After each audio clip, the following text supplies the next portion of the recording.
بسم اللہ الرحمن الرحیم والصلاة والسلام علی خاتم النبیین وعلی آلہ وصحبہ اجمعین۔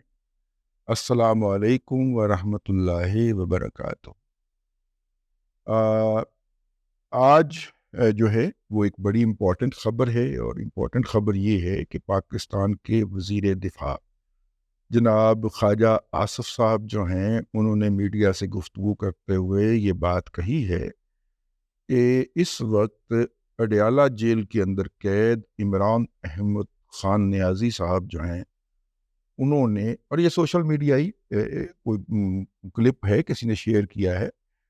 بلکہ کلپ نہیں ہے، خبر شیئر کی ہے، وہ اپنے کسی بیرونی سرپرست یا آقاؤں کے ساتھ مل کر اس وقت پاکستان سے باہر جانے اور وہاں پہ سیاسی پناہ جو کہ وہ ملک ان کو دے دے گا، ملک کا نام نہیں انہوں نے بتایا، اور ملک کا نام نہ بتانے کی وجہ بھی ہو سکتی ہے کیونکہ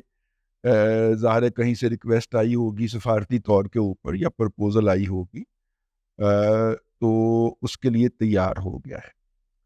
جناب عمران احمد خان نیازی صاحب گزشتہ تمام تاریخ ہائے سماعت سے ادھر ادھر کی ارت برت شرط اور شالیاں تو مارتے ہیں، لیکن وہ جس طرح پہلے برے طریقے سے حملہ آور ہوتے تھے، وافد سید عاصم منیر شاہ صاحب کے اوپر تبرہ فرماتے تھے اور ندیم انجم صاحب کی ایسی تیسی کرتے تھے، ISI کے جو سربراہ تھے، وہ انہوں نے کافی عرصے سے بند کر دی ہوئی ہے۔ ہر تاریخ سماعت کے اندر ان کو جرنلسٹوں کی رسائی میسر آتی ہے، ہر تاریخ سماعت کے اندر ان کو اپنے وکلا کی رسائی بھی میسر آتی ہے، جن کے ذریعے وہ گزشتہ کئی ہفتوں سے جو تھے وہ اپنی ٹویٹس جو تھے وہ باقاعدہ ڈکٹیٹ کر کے باہر بھجواتے تھے، اور وہ ٹویٹس پوسٹ کی جایا کرتی تھیں۔ ان دونوں باتوں کے باوجود بھی اس وقت وہ کوئی ایسی بات نہیں کہہ رہے جس سے آرمی چیف کی خدمت اقدس کے اندر کوئی گستاخی کا احتمال ہو، یا ISI چیف ڈاکٹر عاصم ملک صاحب جو ہیں ان کی شان اقدس میں کوئی گستاخی ہو۔ وہ کوئی ایسا فکرہ منہ سے نہیں نکالتے، ورنہ وہ اور ان کا ہر چماٹ جو ہے وہ نام لے کے تصویریں لگا کے ان کے اوپر تبرہ کیا کرتا تھا۔ اس وقت جو ہے وہ صابر شاکر سے لے کے معید پیرزادہ تک، اور شہباز گل سے لے کے اور عمران ریاض تک، تمام لوگ اسٹیبلشمنٹ کا مہوترا کیا کہیں گے جی اس کو، وہ گا رہے ہیں، establishment corrupt, establishment corrupt, establishment کا ذکر تو کر رہے ہیں، لیکن جس طرح وہ پہلے ذاتی طور پہ مختلف شخصیات کو ٹارگٹ کرتے تھے، وہ کام نہیں ہو رہا۔ تو اس کا کیا مطلب ہے؟ اس کا مطلب یہ ہے کہ جنرل مزمل ریٹائر وابڈا والے جو ہیں، جن کے صاحبزادے نے ان کی کرپشن کی ان کے بڑے گھر کی اور شایان شان طریقے سے رہنے کی تمام تر ویڈیو سوشل میڈیا پہ ڈال دی تھی، کیونکہ موصوف جو ہیں ان کو ماڈل شاڈل بننے کا شوق ہے۔ تو جرنیلوں کے پتروں کے شوق تو بڑے عجیب و غریب ہوتے ہیں نا، سپوائلڈ چائلڈ ہوتے ہیں، اتنی لگژری کے ساتھ ان کی اپ برنگنگ ہوئی ہوتی ہے۔ تو اس نے جناب ڈرامہ ایکٹر یا میرا خیال ماڈل کے طور پہ اپنا کیریئر اپنانا چاہا، اور اس دوران اس نے اپنے گھر کی سیر کروائی، انہوں نے کہا یہ تیرے ابے دا ہے،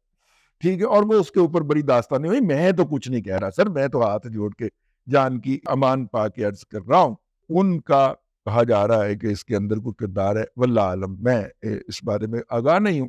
تو اس لیے مجھے اس طرح کی کوئی بات جو ہے اس کو اون کرنے کا یا اس کو آگے بڑھانے کا کوئی حق نہیں ہے۔ تو مطلب کہ وہ کہا جا رہا ہے کہ یہ ڈیل جو ہونے جا رہی ہے، متوقع ڈیل، اس کے اندر جو ہے اب گارنٹرز جو ہیں وہ مل گئے ہیں۔ بظاہر خواجہ آصف صاحب کے بیان سے یہی لگتا ہے کہ کوئی گارنٹر مل گئے، اور اس کے بعد جو ہے اب عمران احمد خان نیازی کسی بھی دن پھر ہو سکتے ہیں۔ اور لیکن پر ہونے سے پہلے یہ بات آپ نے ذہن میں رکھنی، یہ اس خطے کی اسٹیبلشمنٹ جب بھی جس دور میں بھی نون ہسٹری میں تقریباً 700 سال کی جو ہسٹری ہے اس کے اندر یہی رہی ہے کہ جب کوئی حکمران کرسی سے ہٹایا جاتا ہے تو پھر اس کا ٹرائل ہوتا ہے، اس کو سزا دی جاتی ہے، اور پھر اس سے پوچھتے ہیں کہ بول تیرے ساتھ کیا سلوک کیا جائے، تو وہ آگے سے جواب دیا کرتا ہے کہ جو بادشاہ بادشاہوں کے ساتھ کیا کرتے ہیں، اور پھر اس بادشاہ کو ملک بدر کیا جاتا ہے۔ نواز شریف صاحب 2 دفعہ ملک بدر ہوئے، ٹھیک ہے، پکڑے گئے، ہٹائے گئے، پکڑے گئے، قید ہوئی، اور قید کے بعد جو تھا دارا شکو والی جو پالیسی تھی یا جو اسٹریٹجی تھی وہ صرف ہماری مقتدرہ نے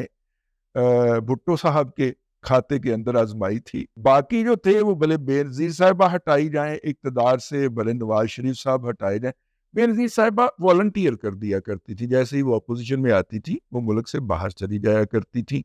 اور ایک لمبے عرصے کے بعد، کوئی سال 2 سال 2.5 سال کے بعد پھر وہ واپس قدم رنجا فرماتی تھیں اور پھر اقتدار۔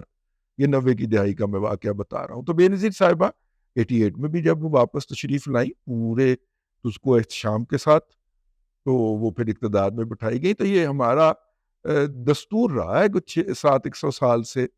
اس خطے کے اندر حکمرانوں کا اور حکمرانی کے اسلوب کا یہ کارنر سٹون رہا ہے کہ اقتدار سے جو ہٹایا جاتا ہے اس کو قید کیا جاتا ہے، قید کر کے اس کو سزا بولی جاتی ہے، اور اس کے بعد اس کو ملک بدر کیا جاتا ہے۔ اس کا مطلب یہ ہے کہ اگر مارچ تک 30 مارچ تک عمران احمد خان نیازی صاحب نے بیرون ملک روانہ ہونا ہے تو اس سے پہلے ان کو سزا سنائی جانی ہے۔ تو یہ جو آپ سن رہے ہیں نا کہ فوج اپنا کیس جو ہے فوجی عدالت میں جا رہا ہے اور اس پہ عمران احمد خان نیازی چپ ہیں، تو لگتا ہے انہوں نے خاکسار کا مشورہ سن لیا ہے کہ لیٹ دس پروسیس پروسیڈ، یہ پروسیس جتنی جلدی ختم ہوگا، ان کو سزا ہوگی، اس کے بعد سزا کی معافی ہوگی، پھر بیرون ملک روانگی ہوگی، اتنی جلدی وہ واپس آ سکیں گے، وہ 2029 کے الیکشن سے پہلے واپس آ پائیں گے، ٹھیک ہے، اگر انہوں نے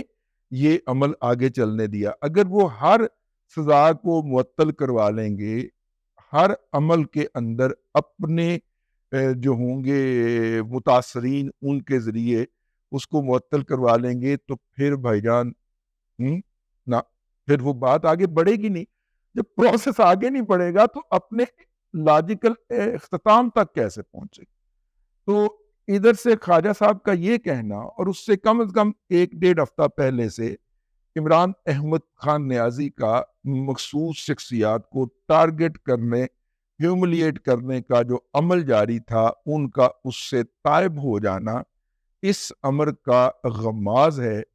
کہ بھائی جان پروسیس چل پڑا ہے، یہ پروسیس چلے گا آگے کی طرف۔ اب آفیشلی چونکہ اس کی تصدیق ہو گئی ہے کہ انفارمل چیٹ تھی کسی بلاگر کے ساتھ، اس میں خواجہ صاحب نے یہ بات کہہ دی، لیکن اس بات کو زیادہ تر لفٹ نہیں کروائی میڈیا نے بھی اور سوشل میڈیا نے بھی، کیونکہ ظاہر ہے کہ میڈیا اور سوشل میڈیا کے اوپر جن کا قبضہ ہے، ٹھیک ہے، انہوں نے جب اجازت نہیں دی تو پھر نہیں ہوئی، ٹھیک ہے نا۔ تو یوں جو ہے یہ بات آگے کو چل پڑی ہے۔ تو دیکھیے کیا یہ سزا دینے کا عمل جو ہے یہ مارچ تک مکمل ہوتا ہے کہ نہیں، کیونکہ 30 مارچ کے بعد ہمارے ایک نجومی دوست کو جو ہے وہ جیل کی سلاخوں کے پیچھے نظر نہیں آ رہے۔ یہ پریڈکشن آپ نے یاد رکھنی ہے، اپنے کو 4 ماہ پہلے کی ہوئی ہے، ٹھیک ہے۔ 30 مارچ کے بعد ان کو وہ جیل کی سلاخوں کے پیچھے نظر نہیں آ رہے، تو 30 مارچ تک پروسیس مکمل ہوگا، تبھی ہوگا جب اس کو وہ چلنے دیں، ٹھیک ہے، اور وہ مظلومیت کا ساتھ میں ڈنڈورا بھی پیٹیں گے اور اس کے اوپر بیانیاں بھی بنائیں گے، اور امریکی انتخابات سے تو یہ پتہ چل ہی گیا ہوگا کہ جو ہے وہ سوشل میڈیا کتنا افیکٹو ہو گیا ہے۔ اب تو ڈونلڈ ٹرمپ صاحب نے حتمی اکثریت حاصل کی ہے نا سینٹ کے اندر،